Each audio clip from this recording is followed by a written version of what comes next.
আসসালামু আলাইকুম। আপনারা সকলেই জানেন আমাদের টেকনাফের মেইন ড্রাইভ যে সংলগ্ন এলাকা, এখানে আমাদের যে অধিকাংশ লোক মাছ ধরে জীবিকা নির্বাহ করে বঙ্গোপসাগর থেকে। তো আমাদের কাছে দীর্ঘদিন ধরে একটি তথ্য ছিল যে এই যে সমস্ত মাছ ধরতে যায় সাগরে যে সমস্ত ব্যক্তিবর্গ যারা আছে, এদেরকে বিভিন্ন সময়ে ছোট বড় নৌকার মাধ্যমে কিছু অসৎ ডাকাত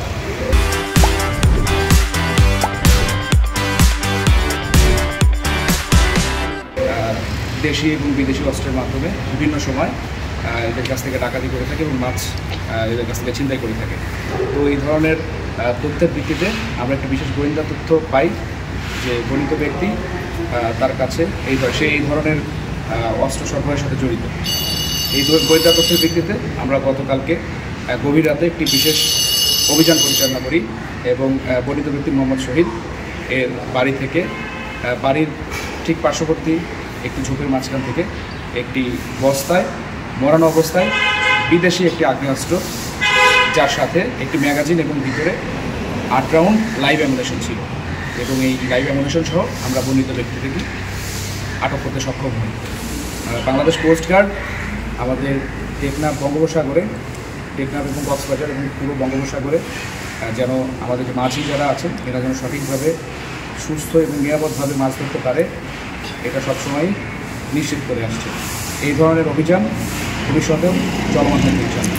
আমাদের বিশেষ গোয়েন্দা তথ্যের ভিত্তিতে আমরা গণিত ব্যক্তির বাড়িতে তল্লাশি চালাই এবং সেই তল্লাশির প্রেক্ষিতে আমরা উক্ত ব্যক্তির বাড়ি থেকে আমরা এই বিদেশি আগ্নেয়াস্ত্রটি আমরা উদ্ধার করি।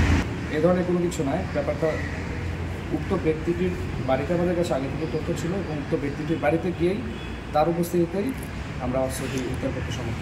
অস্ত্রটি এই ব্যক্তির যে বাসস্থান রয়েছে, এই ব্যক্তিটির বাসস্থানে আমরা প্রথমে তল্লাশি করি।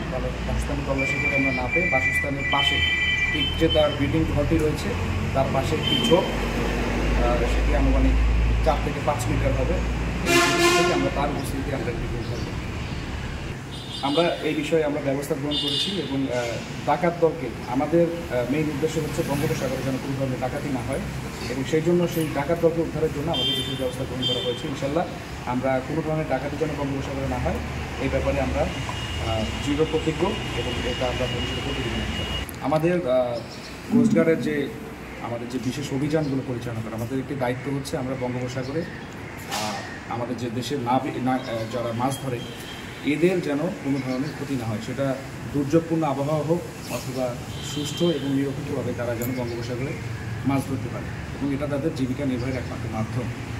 তো এই মাছ ধরার কার্যক্রমটা যেন তারা সঠিকভাবে চালিয়ে যেতে পারে, এই জন্য এটিকে আমরা নিশ্চিত করার জন্য আমরা যে কোনো ধরনের অবৈধ অ্যাক্টিভিটিস যেটা আমরা করতে পাই আমরা সেটিকে স্টপ করার চেষ্টা করি। এটা দেশের স্বার্থে আমরা এটা করে থাকি। আমাদের কাছে সুস্পষ্ট তথ্য ছিল এবং সেই তথ্যের ভিত্তিতে আমরা অভিযানটি পরিচালনা করেছি এবং ভবিষ্যতে ইনশাআল্লাহ এই ধরনের অভিযান আরও কার্যক্রম পরিচালনা করা হবে যাতে কোনো ব্যক্তি যেন আইনের বাহিরে না গিয়ে কোনো ধরনের অ্যাক্টিভিটিস করতে পারে।